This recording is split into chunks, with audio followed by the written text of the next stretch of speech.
Hi there, I'm Linda, and I'd like to share a story about my family's kindness and the unexpected challenges we faced.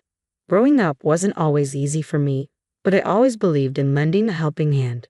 My family didn't have much, and we often struggled to make it to the end of the month. I had two younger siblings, and because my parents were constantly busy with work, I was responsible for taking care of them. Living so close to poverty, I developed a strong desire to help those in need around me. I studied hard and managed to build a life for myself. As the first of my siblings to start working, I wanted to make their lives easier. Every time I got paid, I sent money back home, which allowed my parents to work fewer tiring hours and spend more time with my siblings. As my siblings grew older and began to work, our family's situation improved. To continue sending money home, I picked up extra hours and worked diligently. My efforts paid off when I was promoted to the manager of my section, a position that came with many benefits and a good raise. Finally, I could relax and settle into a more comfortable life. With more time on my hands, I decided to take dating seriously.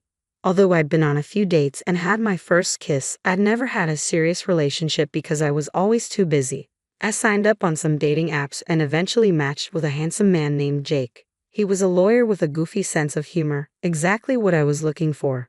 We started texting every day and soon went on our first date, which led to many more.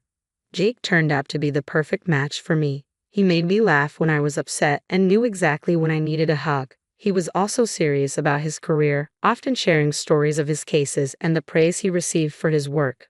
I was proud to be dating such an amazing man. So, when Jake proposed to me after 2 years of dating, I enthusiastically said yes. We got married a year later in a blissful ceremony surrounded by our beloved family and friends. Since Jake and I lived on the opposite side of the country from our families, we met many of each other's relatives for the first time at our wedding. One of these relatives was Jake's sister, Stacy, who was 9 years younger than him. While most people accepted me warmly, Stacy was a bit harder to win over. I approached Stacy while sitting alone at a dinner table. "Hey Stacy, why aren't you out there dancing with everyone else?" I asked. "I don't really feel like it. This whole event is kind of lame," she replied. "Is everything okay?" "Oh, everything's just peachy. I've got so much better things to do than be at this party." "Well, is there something else you'd rather be doing?" "If it weren't for you getting hitched to my special golden child of a brother, I could have been applying to universities and figuring out my own life." "Is this about Jake? Seriously, have you seen the way everyone in your family worships the ground he walks on? The accomplishments, the praise, it's like I'm invisible. I'm supposed to do everything on my own because that's how Jake did it." "I get it. It's tough when others' successes seem to overshadow your own path." "You do?" "Yeah, to some extent, but listen, no matter what, you deserve support and guidance. I'll help you find the best universities and figure things out." "Really? You do that?" "Absolutely. If you're willing, we can spend more time together researching and planning." "That sounds amazing. I can't believe you'd offer to help me, especially with all the expectations around Jake. You're your own person with your own dreams. I want to help you achieve them. Nobody should be left in the shadows." "Thank you, Linda. Seriously, no one's ever been this supportive. It means a lot." "You're welcome. I'll be here every step of the way, no matter what challenges come our way. Your journey matters just as much." Seeing how lost and sad Stacy looked reminded me of my own siblings, so I wanted to help her. After Jake and I enjoyed our honeymoon, I kept my word and helped Stacy find the best university for her. During this time, we became very close, eventually becoming best friends. Since Stacy's university was only an hour away, we hung out even more often. As the years passed, Stacy found herself a boyfriend in college. After they graduated, they got engaged. Stacy came over to our place the weekend after to share the news. She nervously told us she had something important to tell us. "Stacy, is everything all right? You seem really nervous," Jake said. "Yeah, don't tell me you're pregnant now," I joked. "Seriously?" "No, I'm not pregnant, Jake." "Oh, thank goodness. You guys really thought that?" "Well, you did seem a bit anxious, and when you said you had something important to tell us, our minds jumped to the worst-case scenario."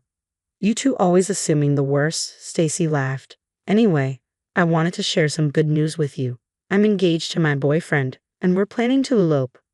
"Wow, that's great news," I exclaimed. "Yeah, we were wondering if you could be our witnesses," she asked. "Well, That's quite a surprise. Are you absolutely sure about this decision? Why wouldn't I be? You don't want to be our witnesses. It's not that we don't want to support you, Stacy. It's just, well, you're quite young, and getting married is a big step. What's wrong with being young? Are you saying we're making a mistake? We're not saying you're making a mistake. We're just concerned because you're only 21. Life has so much more to offer, and people change a lot in their 20s. We want you to have the best chance at a successful and fulfilling marriage. So you don't believe in us? You're not happy for me? That's not true. We care about you and want the best for you. We're just worried about rushing into something so serious. Give yourself some more time. If your love is strong, waiting won't weaken it. You know what? If you can't be happy for me, then I don't need your approval. I'll find someone else to be our witnesses. We're not trying to upset you. We just want you to make a decision that's best for both of you. Well, clearly you don't trust us to make our own decisions. I thought you'd be happy for me, but I guess I was wrong. Stacy, please don't leave like this, I called after her. She stormed out of the house. Jake and I tried to call and text her, but none of our messages went through. She had blocked us. We were beyond upset at the way Stacy had treated us. Until then, we had chalked up her rudeness to being a teenager who didn't know any better, but now she was an adult who knew what she was doing. For months, we kept trying to contact her in hopes of rekindling our relationship, but it didn't work. A couple of months later, we found out through Jake's parents that not only had Stacy gotten married, but she was also pregnant. Jake was devastated that Stacy was holding such a grudge against us for simply being caring. He was upset that his sister didn't come to tell him that he was going to be an uncle. I comforted him after the call with his parents. You know, Stacy's still quite young. Maybe she was just trying to get our support because we're the closest family she has, I suggested. I get that, but it feels incredibly hurtful that she didn't share something so important with me because of some silly grudge she's holding. I know it's hurtful. She's like a sister to me, even if not by blood. But maybe she was just overwhelmed herself and didn't know how to approach it. It's not about her not telling me. It's about feeling left out of her life. I know, darling. It's a complicated situation, but remember, you're going to be an uncle. Once the stress of the pregnancy is over, she might change her approach. I wish I could believe that. It's just hard to wrap my head around all of this. I know it's hard. It's okay to feel hurt and confused. Let's just wait it out a bit longer. Once the baby comes, maybe things will shift. I hope you're right. I want things to get better between us. But it's hard not to feel hurt. We'll work through this together, just like we always do. Stacy's going through a lot too, and her emotions might be all over the place. I know, but it feels like we're on the outside looking in. We'll find our way back in. Family can be messy, but it's worth the effort to mend things. Within the next few months, Jake's parents told us that Stacy had given birth to a baby boy. Jake and I were overjoyed to hear the news. We couldn't believe we were now an uncle and aunt. Despite the hurt of not being able to visit Stacy, we decided to give her some time to heal before reaching out to meet her and the baby. 2 weeks after Stacy gave birth, Jake's mother called him, but he didn't pick up. So she called me. I answered the call and was greeted by the sound of crying. I immediately recognized the voice. It was Stacy. Linda, I don't know what to do. Everything's falling apart, Stacy sobbed. Stacy, are you okay? What happened? I asked, alarmed. My husband, he left us. He abandoned me and the baby, she said through tears. What? Why would he do that? He was scared of being a father. He just disappeared a week after I gave birth. I thought he'd come back, but he never did. Oh my God, Stacy, I can't imagine how hard that must be for you. We went to bed together one night, and the next morning he wasn't there. It was weird because I was up at 6:00 a.m. to feed the baby, and he usually didn't wake up until late. I waited the rest of the day for him to come back or reach out to me, but he never did. I tried contacting everyone, but no one knew where he was. He ignored my calls and texts. When I threatened to involve the police, he told me he wanted nothing to do with us. I'm so sorry you're going through this. Are you in a safe place? I'm at my mom's place right now, but I can't keep living here. I still have the place we rented, but I can't afford it on my own anymore. I don't know how I'll manage food for me and the baby. Don't worry, I'll help you. We'll figure this out together. I don't deserve your kindness. I treated you and Jake terribly, and now you're here for me. You're my sister, Stacy. Family, I don't want you to suffer. We'll get through this. We all make mistakes, and right now you need support. I'm so sorry for how I acted before. I never should have treated you both like that. We're here for you. People can change, and you're realizing your mistakes. We'll help you get back on your feet. Thank you. I really appreciate this. It's going to be okay. We'll take things step by step, and I promise you won't have to go through this alone. I don't know what I'd do without you. We're family. We'll face this together. From then on, I began to send Sissy $2,000 every month. It was a small dent in Jake's and my finances, but both of us wanted to help Stacy out. After all, she was family. Our arrangement went on for a year. During that time, Stacy went back to work, and the extra money helped her immensely. However, her gratitude slowly shifted to entitlement. Whenever I was just a little late sending her the money, Stacy would call and demand it immediately. Initially, Jake was very upset about it. He talked to me one evening. "I'm starting to think Stacy's reverting to her old ways," he said. "What do you mean?" "It's like she's using us again. Like she's taking advantage of our help." "I get what you're saying, but we can't just abandon her, especially when she has a child to care for." "I know, but I wish she'd show some consideration. Just a little gratitude." "I understand your frustration, but remember, I'm not planning to support her forever. I'm waiting for her to stand on her own feet again." "Thank God. I was worried this would go on forever. We're doing what we can, but she needs to learn and grow too. We'll be there for her, but she has to meet us halfway." "Good. I like that." Then something unpredictable happened. While I was driving home from work one day, my car was T-boned by a drunk driver. By the time emergency services arrived, I had lost consciousness. I was lucky to survive, but I suffered severe injuries. I was in a coma for a week, and when I regained consciousness, I was too weak to do anything.